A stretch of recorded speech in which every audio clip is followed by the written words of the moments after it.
Hey guys, David here and welcome to another video. Today we're gonna make some really cool looking custom guitar pickups in a like cyberpunk, steampunk kind of style. To do that, we're gonna make our own bobbins to wind the wire around, use a little homemade pickup winder, and all of that thanks to PCBWay. They are the sponsor of this video and they provided the really cool looking 3D printed bobbins. I will talk more about them later, but they are not just any 3D print. They are resin 3D printed out of very clear material and then specially coated to look basically like glass. If you've ever tried to 3D print clear stuff at home, well, you're probably not very successful. It always had slightly milky appearance. But these parts, they are just beautifully glass clear. Now, they did not come without the problems, and I will talk more about that later. But if you want to get a quote to get your parts 3D printed, make sure to go check out PCBWay, link down below. And with that out of the way, now, of course, you can see this guitar here, and a lot of you might have already seen the video where I built it. And I absolutely love how it came out. But from the beginning, building this guitar, designing it, I knew it was going to have custom pickups. I did some pickups a while ago, also with PCBWay, where I made them out of PCBs, and that was a very good learning experience, but not the most practical approach. I've then later experimented just on my own, not in the video, with making some humbucker pickups, and was pretty successful, and they sound quite nice. So I was confident enough to go ahead with this project and build these pickups. Now, for the design, I knew I wanted to see the beautiful copper wire to give this guitar a very unique look. And that meant, well, clear bobbins and no cover over top. In addition to that, I also wanted to have a bit of texture instead of just having flat pickups with the like slugs and screws in there. I wanted to have a bit of 3D texture, so I did this kind of grill sort of thing here. In the first revision, this went all the way through, and while that looked great in a render, it proved very difficult to 3D print as the little channels in between were very, very thin, and it would just build little bridges in between, which is really to be expected if you know the technology, but definitely a learning experience. Now that we have talked a little bit about the design, let's talk about how they work. Now, if you already know how guitar pickups work, you feel free to skip a little bit ahead. But for those that are uninitiated, the basic principle is that there are very strong magnets underneath that create a kind of magnetic field all around your strings. Then, by plucking a string, you have a metal object that moves inside of that magnetic field, and using these coils, the pickups, you can pick up those vibrations in the magnetic field and turn them into an electrical signal. Now, this is quite oversimplified, but it's about as much as you need to know. Now, in order to properly shape the magnetic field, there are some slugs and screws installed in these pickups. They are underneath each string. Those just kind of guide the magnetic field up to be able to get a better picking. You can also see that the wire is wound around those slugs. And since this is a humbucker pickup, there's two different coils that are wound the same direction, but just because the magnet is in between, the polarity of the magnetic field is opposite. And by wiring them correctly, you can achieve an effect where any kind of noise from, for example, your power grid and stuff like that is completely eliminated. And the reason why there's screws in one and slugs in the other one is somewhat traditional based. You can adjust the screws up and down and ever so slightly change how loud a certain string is and how exactly it responds to it. But most people don't actually adjust the pickup screws. But it kind of looks cool, and it is something that is done commonly. Now, you could also use slugs in both of them. They have a bit more metal and will give you a slightly stronger signal, but this works perfectly fine. On the bottom, there is a nickel-silver base plate. Now, it's important that this is a non-ferrous metal because of the magnets there. And you can use brass, for example, but for some reason, nickel-silver tends to sound better, and all the higher-end pickups are using nickel-silver. So that's what I did. And I just cut those out on my Killer Bee CNC, and surprisingly, cutting nickel silver works really nicely. It cuts beautifully, it doesn't really gum up too much, quite a treat to work with. Now let's go back to talking about these bobbins.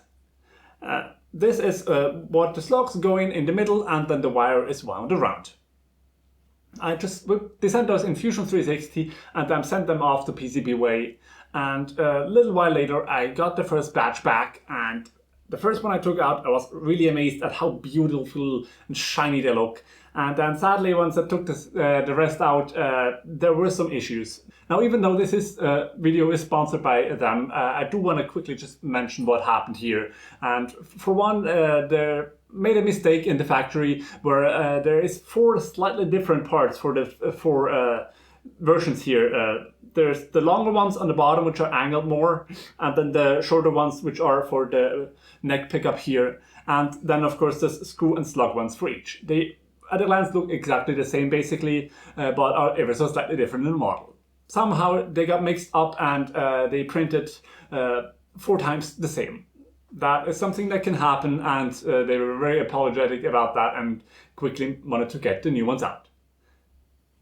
Now, I've already mentioned that my little holes that I designed through, they were a bit too narrow, so there was some bridging. Having 3D printed stuff like this myself on resin is completely expected, but I didn't think about it while designing, and they also did not warn me about that. What they did warn me about was little areas that were a bit thinner, and I said these are not load-bearing parts, it will be fine, and they turned out perfectly fine. And then lastly, another area was just definitely on my side. I toleranced some of the holes a bit too small. The way that this works is that they 3D print it regularly in resin, and that's what I toleranced it for, but then they clear coat it in basically lacquer that goes over top, so you have to make your holes ever so slightly larger when working with this material so that your parts actually fit in.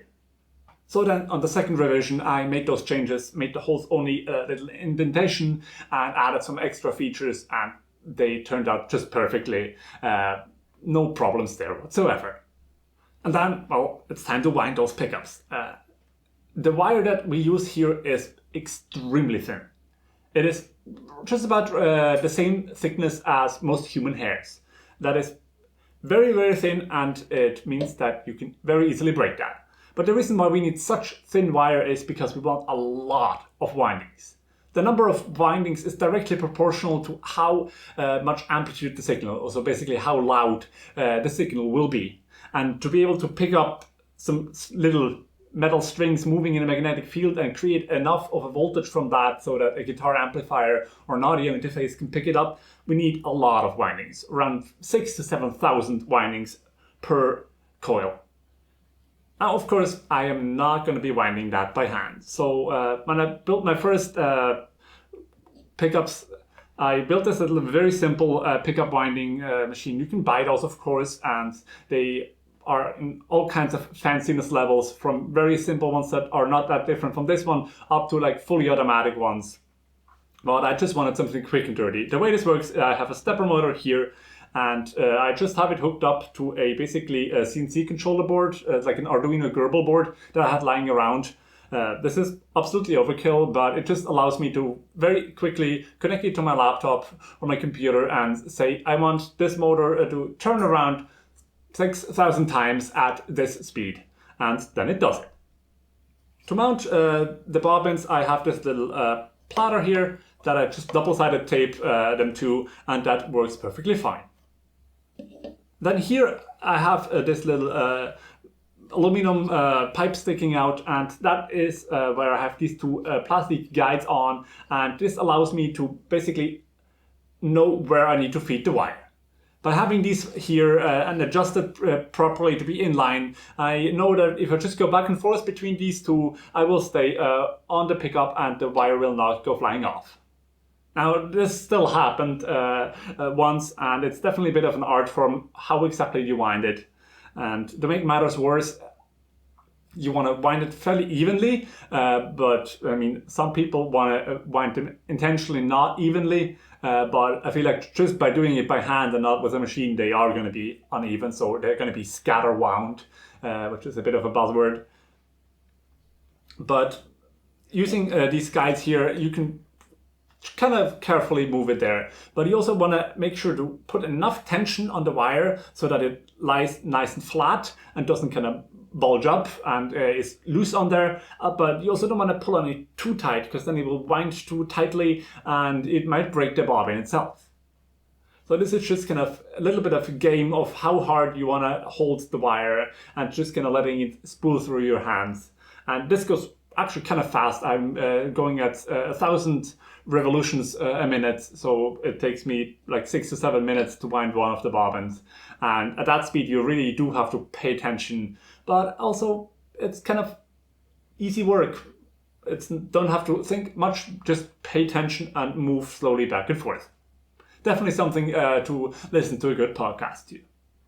Now, for the pickup nerds amongst you that know what they're talking about, I'm using 42 gauge polynylon wire, and I'm winding 6,700 windings per pickup. The magnets I'm using are ceramic magnets because I just want enough power to be there. And I actually had an issue about getting long enough magnets for the bridge pickup here, and so I used the second magnet, just kind of broke it off. The strength is not as good, the high E string is not quite as loud, so I'll try to maybe get some larger magnets. But due to the way it's slanted and it's a 7 string, it just needs to be very long, and I had to clip the edges off anyhow to be able to even screw it in. Not ideal, not sure how big of a deal it is, but definitely not what you would want like if this was a commercial product. Then after winding it, what you would usually do is use some tape to go around and tape the wires into place. That way they're nicely protected from your fingers on the outside and it will not fall off. And then you can solder some thicker just electronics wire to the ends of it, and then you connect that to the cable that goes out. However, I did not want tape around my pickups since I want to see the wire, and I don't even want a clear tape. That would just look ugly. So I am taking a risk here by having this fully exposed, and I did use some super glue to just kind of harden the surface and keep the wires in place. This is not ideal. You can slightly see it, but it's a lot less noticeable than tape would be. But I also did not want to completely just fully flood it. Now, also because I don't want to see it, I did not wax pot these, which is where after you're done with the pickup, you put them into liquid wax for it to flow in and just kind of fill any voids in there so that nothing can move around. I did not do that on these because I don't want wax everywhere, and I think that would also ruin the clear aesthetic. But since this guitar is just for me, I'm happy to live with that. But I would not have these pickups just exposed like that if this was for a client. Then finally it was assembly time, and it is kind of finicky hooking up these tiny wires, since even with good lighting and I have decent eyesight, it is sometimes almost impossible to even see these tiny wires, and then soldering them properly and not breaking them. If you just kind of pull on them a bit too hard, it will break. It is just that fine. Well, I guess with all of that said, the only thing that's left to do is to give you a bit of a demo. So with that, I'm gonna leave you, and thank you guys for watching. Another big thanks to PCBWay for sponsoring this video. Make sure to go check them out, link down below. And you guys make sure to go subscribe. There will be much more guitar related content coming up. So thank you guys for watching, and until next time.